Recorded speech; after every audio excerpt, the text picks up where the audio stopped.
Human mechanic found a dragon chained to his spaceship. What happened next no one could believe. Before we dive into this story, drop a quick hi in the comments and tell me where you're watching from. It really helps support the channel. The acrid smell of burnt circuitry and overheated metal filled the hangar bay as Tyler Grant wiped sweat from his brow. His weathered hands, calloused from years of repairing spacecraft, trembled slightly from exhaustion. Little did he know that in the next few minutes, his ordinary life as a mechanic would change forever. Tyler had been working at Orbital Station Nexus 7 for nearly 6 years now, a small cog in the vast machinery of human expansion across the stars. The pay was decent, the hours long, and the work often tedious, but it kept him fed and housed in a time when many Earthborn humans struggled to find stable employment in an increasingly automated galaxy. At 34, he was neither young enough to start over nor old enough to retire, caught in the limbo that defined much of humanity's working class in the 23rd century. Today had been particularly grueling. A luxury passenger liner, the Celestial Duchess, had limped into the station after encountering an unexpected meteoroid shower near the Arcturian belt. The damage wasn't catastrophic, but it was extensive enough to require immediate attention before the vessel could continue its journey to the resort worlds of the Pleiades cluster. "Grant, are you about finished with the port thruster alignment?" The harsh voice of station manager Kowalski crackled over the comm system, making Tyler wince. "Almost there, sir," Tyler replied, his voice steady despite his fatigue. "Just need to recalibrate the flux capacitors and run a final diagnostic. Should be done in 20 minutes. Make it 10. We've got another ship incoming, and we need the bay clear." Tyler sighed, but didn't argue. He'd learned early on that complaining only made things worse. Instead, he focused on the task at hand, his fingers dancing over the control panel with practiced precision. The Celestial Duchess was a beautiful ship, all sleek lines and polished chrome, designed to transport the galaxy's elite in style and comfort. Tyler had never been aboard such a vessel as a passenger and likely never would be. The cheapest ticket cost more than he earned in a year, and that was just for the basic accommodation package. As he worked, Tyler couldn't help but feel a pang of resentment, not for the ship's passengers specifically, but for the vast inequality that defined human society even as it spread across the stars. The promise of space had been one of opportunity and new beginnings, but reality had proven far less utopian. The rich got richer, the poor struggled, and people like Tyler kept the whole system running with grease-stained hands and aching backs. The diagnostic cycle completed with a cheerful chime, pulling Tyler from his gloomy thoughts. All systems were nominal, the damage repaired to factory specifications. He began gathering his tools, eager to grab a quick meal before the next ship arrived. That's when he heard it. A sound so faint he almost missed it beneath the ambient hum of the station's life support systems. A scraping noise, followed by what sounded almost like a whimper. Tyler frowned. The sound had come from underneath the Celestial Duchess, from an area near the ship's waste disposal system that he hadn't needed to inspect. Curiosity piqued. He grabbed his portable scanner and flashlight, then dropped to his hands and knees to investigate. What he saw made his blood run cold. Chained to one of the ship's external waste heat radiators was a creature unlike any Tyler had ever encountered. At first glance, it appeared to be a reptile of some sort, with iridescent scales that shifted between deep sapphire blue and emerald green under his flashlight's beam. But as Tyler looked closer, he realized this was no ordinary lizard. The creature was roughly the size of a large dog, with a sinuous, serpentine body that ended in a powerful, barbed tail. For muscular limbs ended in wickedly sharp claws, while a pair of folded wings, actual, membrane-like wings, were tightly bound against its back with some kind of energy restraints.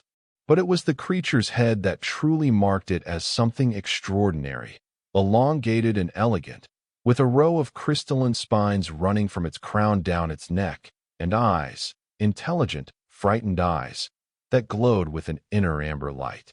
A dragon. There was no other word for it.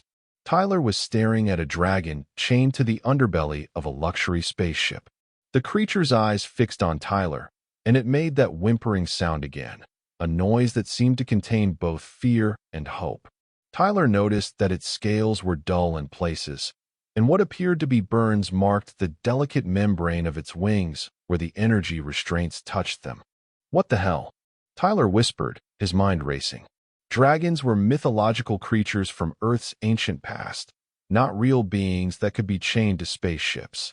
Yet the evidence was right in front of him, breathing and watching him with those eerily intelligent eyes. Tyler's first instinct was to call security. This had to be some kind of illegal smuggling operation. But something made him hesitate. The fear in the creature's eyes, the cruel way it had been restrained. Something about the situation felt deeply wrong. "Hey there," Tyler said softly, not knowing if the creature could understand him, but feeling the need to say something. "You're in pretty bad shape, aren't you?" The dragon made no sound, but tilted its head slightly, as if considering Tyler's words. "Grant," Kowalski's voice barked over the comm again. "Status update." Tyler flinched. "All done, sir. Just doing a final visual inspection. Found some minor heat shield damage I want to check before clearance." "Fine. 5 minutes. Then I need you on the incoming vessel." Tyler's mind raced. 5 minutes wasn't much time to figure out what to do. Legally, he should report this immediately. Whatever this creature was, it was clearly being transported against its will and in inhumane conditions. But reporting it would mean handing the creature over to station security, and Tyler had seen enough of how the system worked to know that might not end well for the dragon. Rare exotic creatures fetched high prices on the black market, and station officials had been known to look the other way when sufficient credits changed hands. The dragon made another soft sound, almost like a mule, and Tyler made his decision. He didn't know what this creature was or where it had come from, but he couldn't leave it suffering. "Hold still," he murmured, pulling out his multi-tool. "I'm going to try to get you out of these restraints." The energy chains were sophisticated, not standard cargo restraints, but something far more advanced. Tyler recognized the technology as Teslarian, an alien civilization known for their expertise in energy manipulation. With careful precision, he located the control node where the restraints anchored to the ship and began working to disable it. Come on, he muttered as the seconds ticked by. The node was protected by encryption, but Tyler hadn't spent 6 years repairing every kind of ship that passed through Nexus 7 without picking up a few tricks. His fingers flew over the interface, bypassing security protocols and rerouting command functions. With a soft hiss, the energy restraints flickered and died. The dragon seemed to realize what had happened immediately. It stretched its wings cautiously, as if testing to see if the freedom was real, then fixed Tyler with those intelligent amber eyes. "You need to hide," Tyler said urgently. "I don't know what you are or how you got here, but someone paid a lot of money to keep you chained up, and they're not going to be happy you're loose." To Tyler's amazement, the creature nodded, actually nodded, as if it understood every word. Then, with surprising agility for something that had been restrained for who knew how long, it scurried across the hangar floor and disappeared behind a stack of cargo containers. Tyler quickly gathered his tools and reported the ship ready for departure, his heart pounding in his chest. What had he just done? Released an unknown alien creature in a space station? For all he knew, the thing could be dangerous, even deadly. Yet something in those intelligent eyes had spoken to him, conveyed a sentience that deserved better than being chained like cargo. As the Celestial Duchess prepared for departure, Tyler moved to the adjacent bay to begin work on the incoming vessel, a battered freighter that had seen better days. All the while, his mind remained on the strange creature he had freed. What would it do now? Where could it go? Nexus 7 was a bustling station with security cameras and personnel everywhere. How long before someone spotted a dragon-like creature roaming the corridors? Hours later, his shift finally over, Tyler trudged wearily toward his small quarters in the station's residential section. The freighter had required extensive repairs, and he'd worked through his meal break to complete them. Now all he wanted was food, a shower, and sleep, in that order. The door to his quarters slid open at his approach, and Tyler stepped inside, reaching for the light control. Before his fingers could touch the panel, something moved in the darkness of his living area. Tyler froze, adrenaline surging through his exhausted body. Amber eyes glowed in the dimness, and the dragon stepped into the faint light spilling in from the corridor. Somehow, impossibly, it had found its way to his quarters. "How did you?" Tyler began, then fell silent as the creature approached him. It moved with grace despite its earlier injuries, its scales shimmering with each step. When it reached him, it sat back on its haunches and looked up expectantly. Tyler closed the door, plunging the room into near-total darkness except for those glowing eyes. He fumbled for the light control, and soft illumination filled the space. "You followed me home," Tyler said, stating the obvious. "How did you even know where I live?" The dragon made no sound, but continued to regard him steadily. "You can't stay here," Tyler continued, running a hand through his disheveled hair. "If anyone finds you."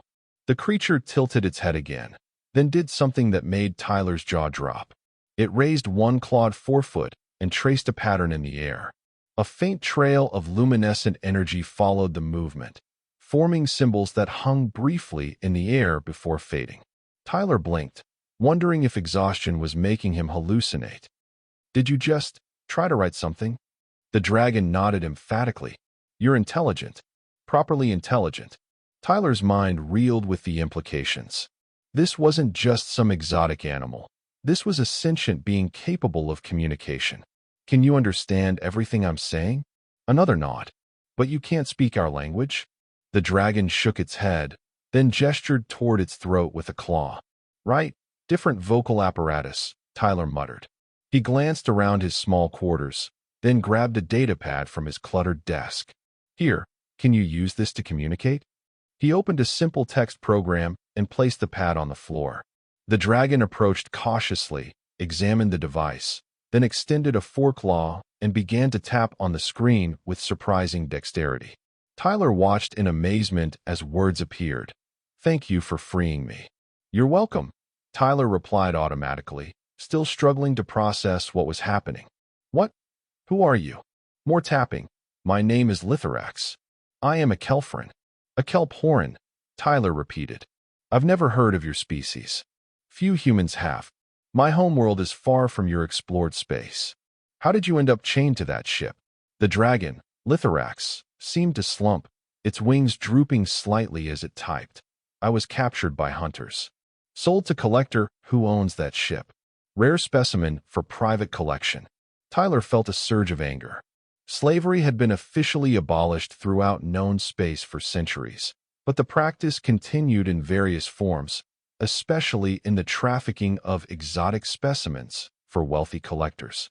That someone would chain up a sentient being like property made his blood boil. "Well, you're free now," he said. "But we need to figure out what to do next. This station isn't safe for you. Once they discover you're missing, they'll be looking everywhere." "Can help fix ships," Lithorax typed. "Good with energy systems. Earn keep." Tyler couldn't help but smile at the offer. That's thoughtful, but I don't think you can just join the maintenance crew. For one thing, you're a dragon." "Not dragon. Kelphoran. Similar to your mythical creature only by convergent evolution." "Right, sorry. Kelphoran." Tyler rubbed his temples, feeling a headache coming on. "The problem is, you're still an undocumented alien on a human station. And from what you've told me, someone very wealthy and probably very powerful is missing their property right now." Lithorax's claws tapped rapidly. "Have information. Valuable. About collector. Illegal activities. Enough to ensure protection perhaps?" Tyler considered this. Whistleblower protections did extend to all sentient beings under Galactic Accord regulations. If Lithorax had actionable intelligence about illegal trafficking operations, it might indeed be enough to secure official protection. "That could work," Tyler admitted. "But we need to approach the right authorities. Some officials here might be on the collector's payroll." "Trust UTO help," Lithorax typed, those amber eyes fixed intently on Tyler's face. The simple statement hit Tyler with unexpected force. This creature, this person, was putting their life and freedom in his hands. The trust was both flattering and terrifying. What did Tyler know about interspecies politics or fighting wealthy criminals? He was just a mechanic trying to get by. Yet looking at Lithorax, seeing the burns on those wings and remembering the cruel restraints, Tyler knew he couldn't walk away. "Okay," he said finally. "I'll help you, but you'll need to stay hidden here while I figure things out. My quarters are small, but at least the station AI doesn't monitor inside private residences except in emergencies." "Thank you," Lithorax typed, then added, "Hungry." Tyler laughed despite himself. "Right food. What do Kelphorans eat?" "Energy primarily. Also protein." "Energy." Tyler frowned. "What kind of energy?" "Electrical, thermal, radiative. Can metabolize directly." Tyler's eyes widened. A species that could metabolize energy directly would be of immense scientific interest and immense value to various industries and militaries. No wonder someone had wanted to add Lithorax to their collection. "That explains why they had you chained to a heat radiator," he murmured. "They were keeping you fed just enough to stay alive." "Yes. Cruel efficiency. Well, I don't have any spare energy cells lying around, but—" Tyler moved to his kitchen unit and opened a drawer containing emergency supplies. He extracted a thermal battery, standard equipment for space station residents in case of life support failures. "Will this work?" Lithorax's eyes seemed to brighten as the Kelphorn approached and carefully took the battery in its clawed hands. What happened next astonished Tyler. The scales along Lithorax's throat pulsed with light, and the thermal battery began to dim as its energy visibly flowed into the Kelphorn's body. Within moments, the battery was depleted, and Lithorax's scales glowed with a subtle inner luminescence. "Much better. Thank you." "That was amazing," Tyler said. "You literally just ate energy. Natural for my kind. We evolved on world with multiple suns. Intense radiation. Adapted to use as sustenance." Tyler's mind raced with questions about Kelphorn biology and culture, but those would have to wait. Right now, they needed to focus on keeping Lithorax safe and figuring out their next move. "Get some rest," he told the Kelphorn. "My sleeping area is through there, but you're welcome to make yourself comfortable in the main room. I need to be back on shift in 6 hours, and before then, we should come up with a plan. We'll be quiet. Cause no trouble." As Tyler prepared for sleep, his mind whirled with the implications of what had happened. In the space of a day, his ordinary life had been completely upended. Now he was harboring a fugitive alien with abilities that defied human understanding. If caught, he could face charges ranging from theft of exotic property to interfering with interstellar commerce. The wealthy and powerful had ways of making their legal problems become other people's criminal charges. Yet despite the risks, Tyler felt more alive than he had in years. For once, he wasn't just maintaining the status quo, keeping the machinery of inequality running smoothly. He had taken a stand, made a choice that mattered. Whatever happened next, he wouldn't regret freeing Lithorax. As he drifted off to sleep, Tyler's last thought was that he might finally have found something worth fighting for in this vast, unequal galaxy. The alarm jolted Tyler from a dream about flying through star-flecked darkness. For a moment, he lay disoriented in his bed, wondering why he felt so anxious. Then the events of the previous day came rushing back. He had freed an alien creature, a sentient being called a Kelphorn, from captivity and was now harboring it in his quarters. Tyler sat up quickly. "Lithorax," he called, suddenly worried that he had imagined the whole thing. He needn't have worried.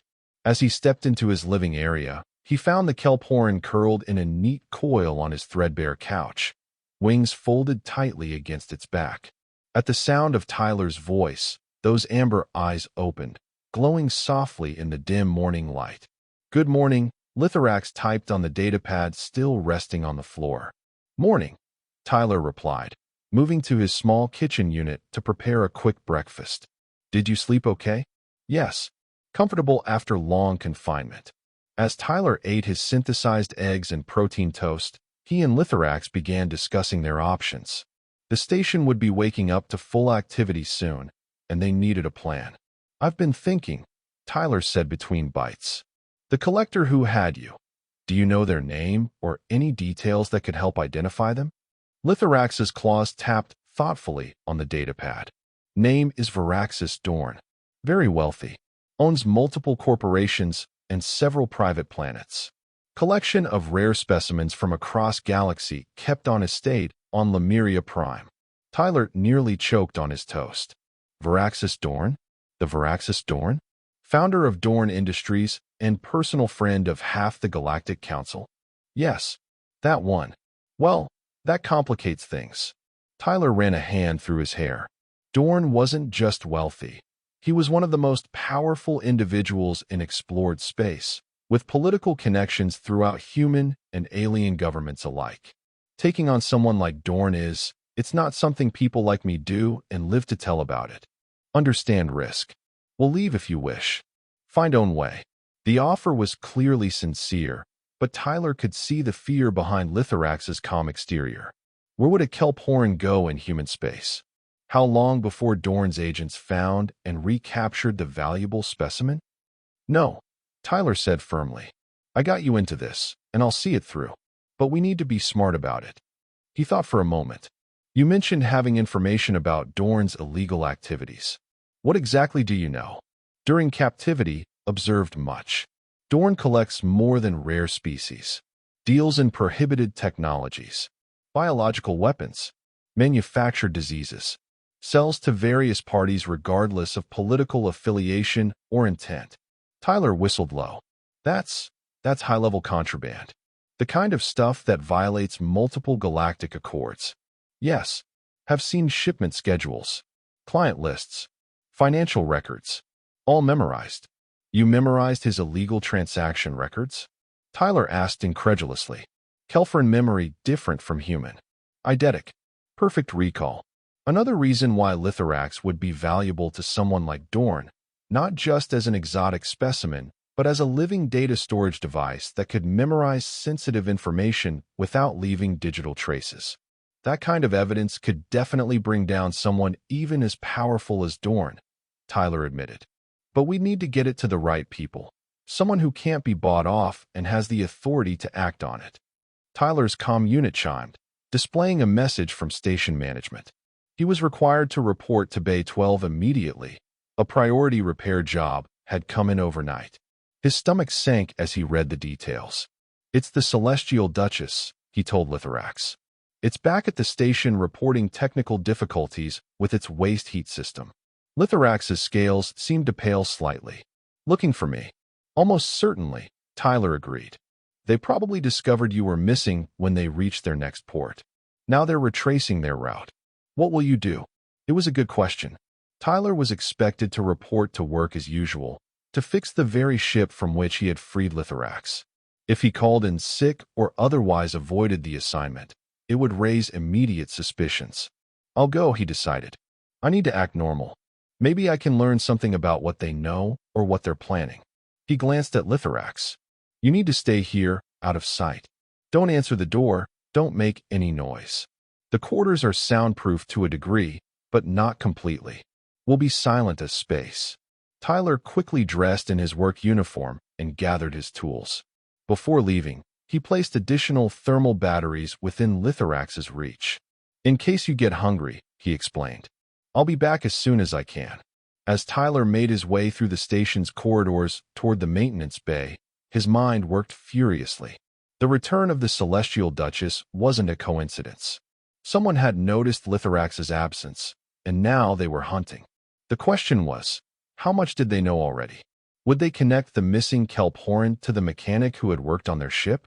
Bay 12 was bustling with activity when Tyler arrived. The Celestial Duchess dominated the space, its gleaming hull reflecting the bright overhead lights.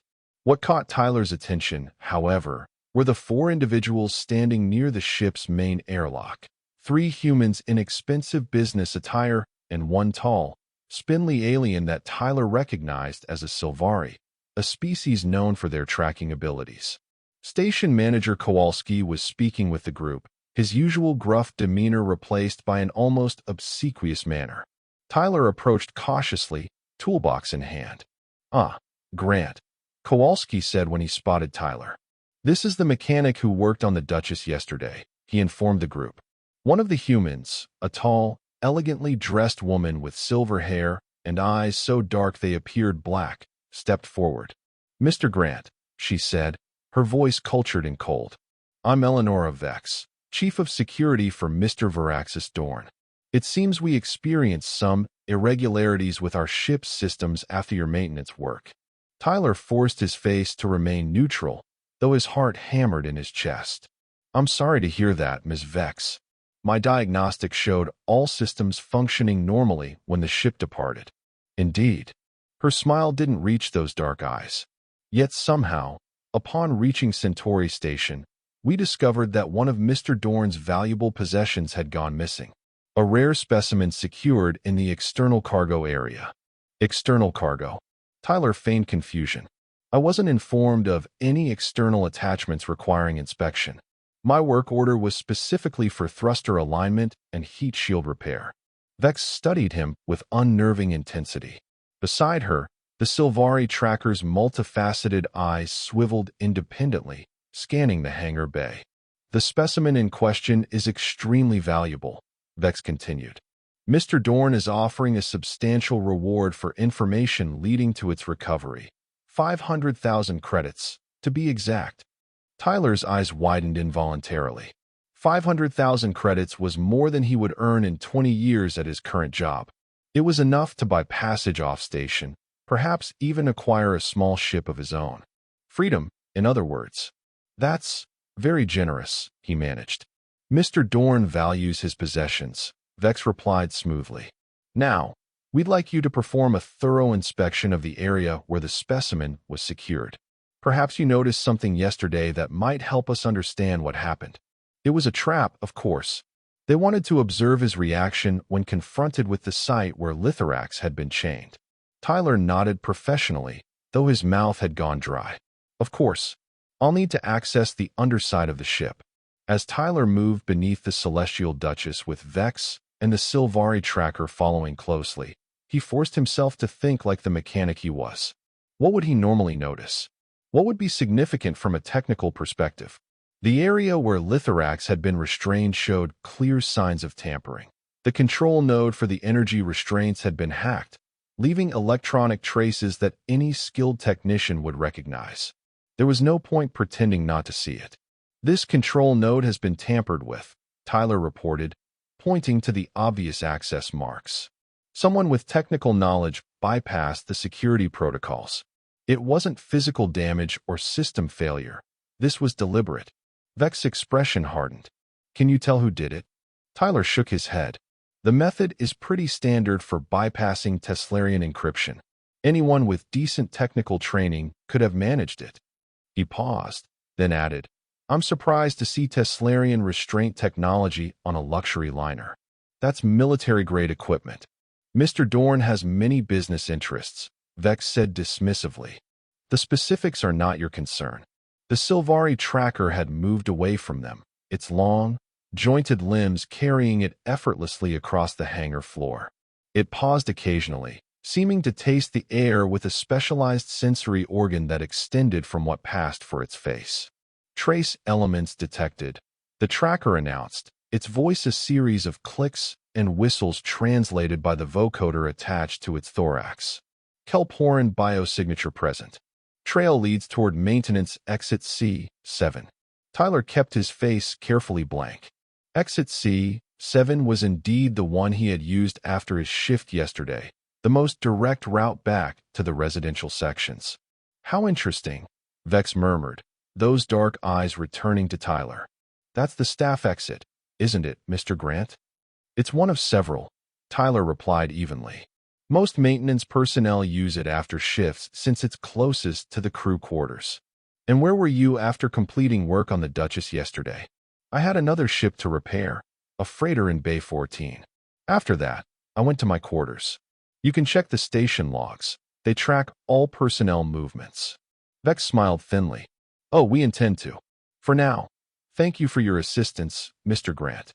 You'll be contacted if we have further questions." As Tyler gathered his tools and moved to begin the requested maintenance on the ship's heat system, He could feel Vex's eyes boring into his back. They suspected something, but they didn't have proof yet. The Sylvari tracker was the real threat. If it continued following Lithorax's biosignature, it would eventually lead them straight to Tyler's quarters. He needed to move fast. Tyler worked on the Celestial Duchess for the next 3 hours, making the requested repairs while keeping one eye on Dorn's security team. They had spread out across the station, questioning other personnel and presumably reviewing security footage. The Sylvari tracker had disappeared, which worried Tyler most of all. When he finally completed the repairs, Tyler reported to Kowalski rather than Vex, hoping for a quick escape back to his quarters to warn Lithorax. "All fixed, sir. The heat exchange system was showing some minor fluctuations, but I've stabilized it and replaced a worn regulator valve." Kowalski nodded distractedly. Fine. Listen, Grant, those people from the Duchess, they've been asking a lot of questions about you." Tyler's stomach tightened. "About me? What?" "Didn't say exactly. But they're offering serious money for information about some missing cargo. You didn't see anything unusual yesterday, did you? Anything worth 500,000 credits?" Kowalski's eyes held a calculating look that Tyler had seen before. The station manager was weighing potential profit against loyalty to his staff. "Nothing unusual," Tyler lied smoothly. "Just a standard repair job." "Right." Kowalski didn't look entirely convinced. "Well, they'll be staying aboard the station for a few days while they conduct their search. Stay available in case they have more questions." Tyler nodded and headed for the exit, fighting the urge to break into a run. He needed to get to Lithorax to figure out their next move before the Sylvari tracker found its way to his quarters. But as he rounded the corner toward the residential section, he nearly collided with Eleonora Vex. "Mr. Grant," she said, those dark eyes unreadable. "Just the person I was looking for. Would you mind accompanying me? Mr. Dorn himself would like to speak with you." It wasn't a request, as evidenced by the 2 security personnel flanking her, their hands resting casually on holstered weapons. "Of course," Tyler replied, his mind racing. Had they found Lithorax already? Was this an arrest, or just more questioning? He had no choice but to follow and hope for an opportunity to warn the Kelphorns somehow. Vex led him not to the Celestial Duchess as expected, but to another ship docked in a private bay, a sleek, black vessel that screamed wealth and power. The Obsidian Talon, according to the discreet nameplate beside its airlock. Dorn's personal yacht, presumably. The interior of the Obsidian Talon made the Celestial Duchess look austere by comparison. Every surface gleamed with precious metals or rare woods, and the air was perfumed with subtle scents that Tyler couldn't identify but knew instinctively must cost a fortune. They proceeded through several luxuriously appointed chambers before reaching what appeared to be a study or private office. A man stood with his back to them, gazing out a viewport at the stars beyond. He was tall and whipcord thin, dressed in a suit that seemed to absorb light rather than reflect it. When he turned, Tyler found himself facing a surprisingly youthful countenance. Varaxis Dorn appeared no more than 40.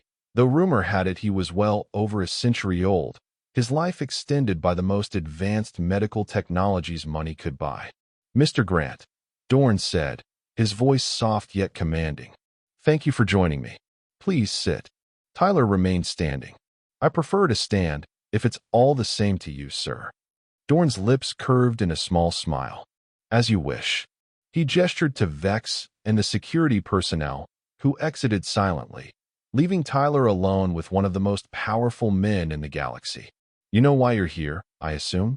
Dorn asked, moving to a sideboard where crystal decanters contained liquids of various colors.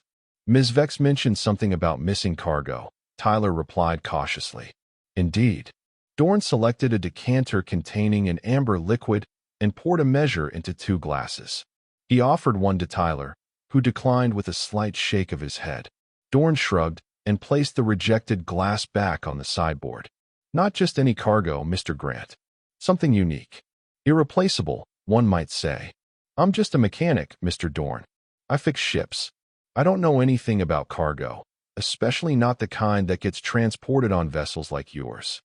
Dorn sipped his drink, studying Tyler over the rim of his glass. You're more than just a mechanic, I think. Your file indicates an education that should have taken you far beyond repairing ships at a backwater station like Nexus 7. Advanced engineering degrees from Terran University. Specialized training in xenotechnology. Even a brief stint with the Galactic Survey Corps. Yet here you are. Tyler tensed. He hadn't expected Dorn to dig so deeply into his background. Life doesn't always go as planned. Indeed not. Dorn set down his glass and approached Tyler, moving with the casual confidence of a predator that knows its prey is cornered. Let's dispense with the pretense, shall we? My Sylvari tracker has followed a very specific biosignature from my ship to this station, through the maintenance corridors, and directly to Residential Unit 437B. Your quarters, Mr. Grant. Tyler's blood ran cold, but he kept his expression neutral. I don't know what you're talking about. No. Dorn's smile didn't reach his eyes. Then you won't mind if my security team conducts a thorough search of your quarters? Standard procedure when investigating missing property valued at over 5 million credits. 5 million, 10 times the reward being offered publicly. Tyler swallowed. Don't you need some kind of warrant for that? Dorn laughed softly. Mr. Grant, I own 49% of Nexus Corporation, which in turn owns this station. I don't need a warrant. I need only make a suggestion to your station manager, who values his position far more than the privacy of a single mechanic. The trap was closing, and Tyler could see no immediate way out. If Dorn's security team reached his quarters before he did, they would find Lithorax. The Kelporan would be recaptured, and Tyler would likely face charges severe enough to put him in a penal colony for decades. What exactly are you accusing me of, Mr. Dorn? Tyler asked, playing for time. Theft, primarily. Though depending on what my property has told you, potentially corporate espionage as well. Dorn returned to the viewport, clasping his hands behind his back. However, I'm a reasonable man. Return what you've taken, intact and undamaged, and this unfortunate incident can be forgotten. I might even be persuaded to offer you employment with more suitable compensation for your talents. And if I don't know what you're talking about? Dorn turned, his expression hardening. Then my security team will find what they're looking for anyway, and you will face the full consequences of your actions. Nexus 7 has some rather unpleasant detention cells, I'm told. Before Tyler could respond, the door slid open, and Vex entered. Sir, the search team is in position at the mechanics' quarters, awaiting your order. Excellent. Dorn fixed Tyler with a penetrating stare. Last chance, Mr. Grant. Cooperation or consequences? Tyler's mind raced. He needed to warn Lithorax somehow, but how could he do that from here? Then it hit him, his personal comm unit. Like most station personnel, Tyler had his quarters linked to his comm for convenience. If he could send a specific signal. I'd like to think about your offer, Tyler said carefully. May I have a moment? By all means. Dorn gestured magnanimously. Though I should mention that all communication systems are being jammed in this section of the ship. Security protocol. Tyler's last hope evaporated. There was no way to warn Lithorax. Dorn had outmaneuvered him completely. In that case, Tyler said, his voice steady despite his inner turmoil. I think I'd like to speak to a legal representative before answering any more questions. Dorn's smile was cold. Of course. Ms. Vex, please escort Mr. Grant to our secure holding area while I contact station security about formal charges. He turned back to the viewport, dismissing Tyler entirely. Oh, and initiate the search of his quarters immediately. As Vex led Tyler from the room, he fought to keep his expression neutral. He had failed Lithorax. The Kelporan would be recaptured, returned to captivity, or worse. And Tyler himself was facing a future in a penal colony, all because he'd tried to do the right thing. The secure holding area turned out to be a small but luxuriously appointed cabin, clearly designed for guests rather than prisoners. Nevertheless, when the door slid shut behind Tyler, the click of the locking mechanism was unmistakable. He was a prisoner aboard Dorn's yacht. Tyler paced the cabin, his mind working furiously. There had to be something he could do, some way to warn Lithorax or interfere with the search. But without access to communication systems and locked in a secured room, his options seemed non-existent. After what felt like hours, but was likely only 30 minutes, the door slid open again. Tyler turned, expecting to see Vex or perhaps station security officers with formal charges. Instead, a young woman in the uniform of Dorn's household staff entered carrying a covered tray. "Meal service, sir," she said, her eyes downcast. She placed the tray on a small table, then turned to leave. "Wait," Tyler said desperately. "Please, I need to get a message to someone on the station." The woman glanced nervously at the door. "I'm not supposed to talk to you, sir." "I know, but this is important. There's someone in danger, someone innocent." Tyler reached for his wallet and extracted his last 50 credits. "Please, just a simple message. I can pay." The woman hesitated, then shook her head. "I'm sorry. Mr. Dorn would know. He always knows." She hurried from the room, the door locking automatically behind her. Frustrated, Tyler lifted the cover from the tray, revealing an elegant meal that he had no appetite for. As he was about to turn away, something caught his eye, a small slip of paper tucked under the edge of the plate. Heart racing, Tyler unfolded it to read a single line of text. "Your friend is safe. Stand by." Tyler stared at the note in confusion. Who had sent this? The serving woman? But how would she know about Lithorax? And who had secured the Kelfrin's safety? Before he could puzzle it out further, a soft chime sounded, and the cabin's view screen activated automatically. Dorn's face appeared, his expression one of cold fury. "Mr. Grant," he said without preamble, "it seems you've been quite busy. Not only did you steal my property, but you've also made some powerful friends in a remarkably short time." "I don't know what you're talking about," Tyler replied truthfully. "No." Dorn's smile was tight.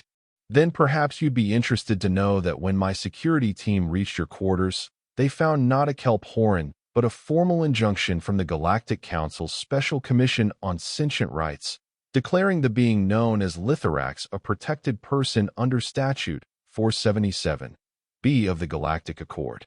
The injunction was delivered by a council enforcer, who is now demanding to speak with you, and me, immediately." Tyler struggled to keep his face impassive, though inside he was reeling. The Galactic Council's Special Commission? A council enforcer? He had been hoping for some form of legal protection for Lithorax, but this was beyond anything he could have arranged, especially in such a short time. "I see," was all he managed to say. "Do you?" Dorn leaned closer to the camera. "Because what I see is a simple mechanic somehow accessing the highest levels of galactic governance within hours of stealing my property. That suggests connections that your background doesn't explain, Mr. Grant." Before Tyler could respond, the image on the screen changed.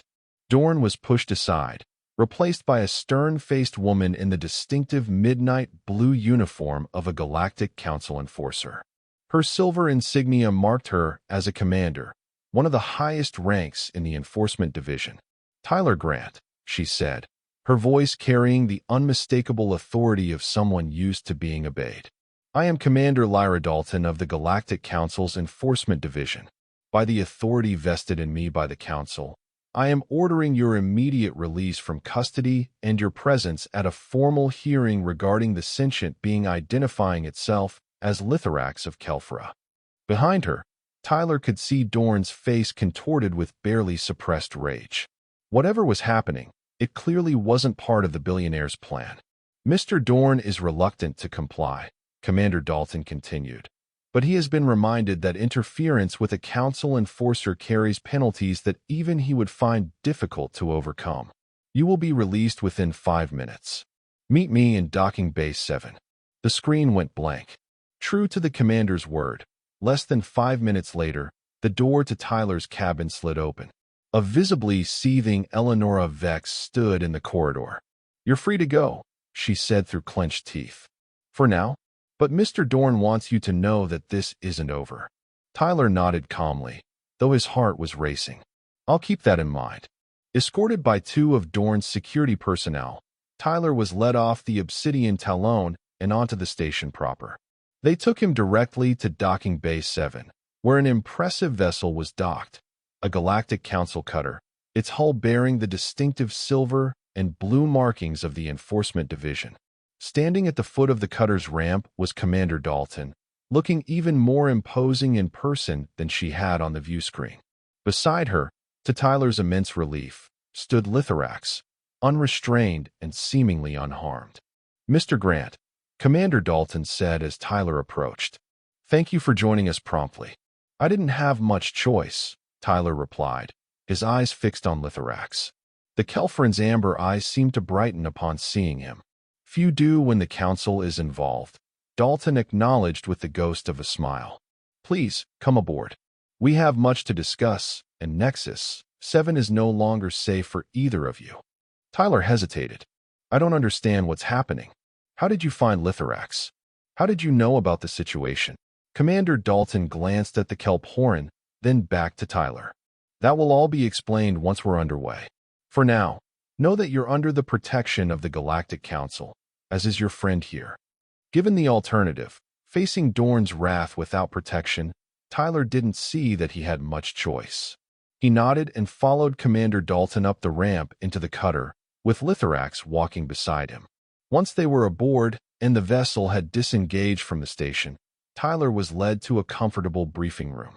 Commander Dalton took a seat at the head of the table, while Lithorax settled on a specially designed perch that seemed fashioned to accommodate the Kelfrin's unique physiology. "Now," Commander Dalton began, "I imagine you have questions, Mr. Grant." "About 1,000, Tyler admitted. "Starting with, how did you know about Lithorax?" "I didn't contact anyone." "No, but Lithorax did." Dalton nodded toward the Kelp-Horan. "Or rather, Envoy Lithorax did." Tyler's brow furrowed in confusion. "Envoy, I apologize for the deception," appeared on a holographic display in front of Lithorax. The words formed as the Kelfrin's claws moved through the air, manipulating some kind of interface invisible to Tyler. "It was necessary for my safety and the success of my mission." "Mission?" Tyler looked from Lithorax to Commander Dalton and back. "What mission?" Commander Dalton leaned forward.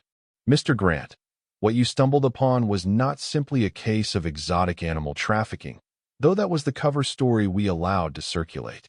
Lithorax is a diplomatic envoy from the Kelp-Horan Concordat, a previously unknown civilization from the far reaches of the Sagittarius Arm.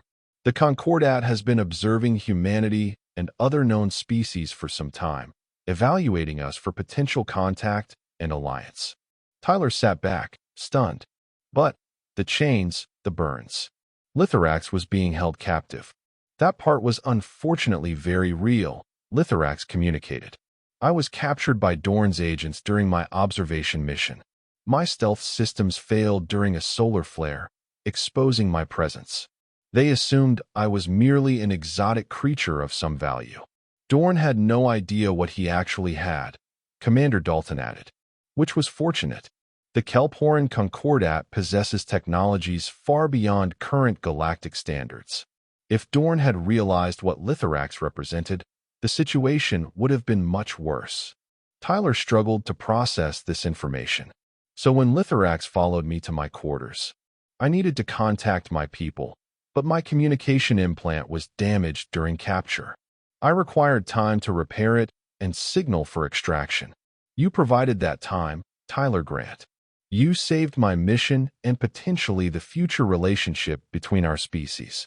When Lithorax's distress signal finally reached Concordat space, they contacted the Galactic Council immediately, Commander Dalton explained. "The Council has had limited communication with the Concordat for the past 3 years, a fact known to only the highest levels of government. I was dispatched to resolve the situation as quickly and quietly as possible." "And Dorn?" Tyler asked. "He just let Lithorax go? That doesn't sound like the man I met." Commander Dalton's expression hardened. "Mr. Dorn was presented with evidence of numerous violations of galactic law, including the illegal technologies and weapons Lithorax observed while in captivity. He was given a choice: release the property he claimed and face a full council investigation, or comply immediately and have certain oversights in his business practices overlooked. He chose the latter, though not happily. He threatened me," Tyler pointed out. said it wasn't over. An empty threat, Commander Dalton assured him. Dorn is powerful, but not above council law. Besides, after today, you won't be within his reach. What does that mean? It means, Tyler Grant, that your actions have earned you the gratitude of the Kelferin Concordat, Lithorax communicated. And we believe in repaying our debts. Commander Dalton smiled. The Concordat has requested that you be offered a position as a human liaison to their diplomatic mission. Given your technical background and the trust you've established with Envoy Lithorax, the Council agrees that you would be an excellent candidate. The position comes with full diplomatic credentials, relocation to the Council's diplomatic corps on Arcturus Prime, and a compensation package that would make even Varaxis Dorn raise an eyebrow. Tyler stared at them both, dumbfounded. This morning, he had been a simple mechanic facing imprisonment for theft. Now he was being offered a diplomatic position representing humanity to an advanced alien civilization. This is a lot to process, he managed. Understandable, Lithorax responded.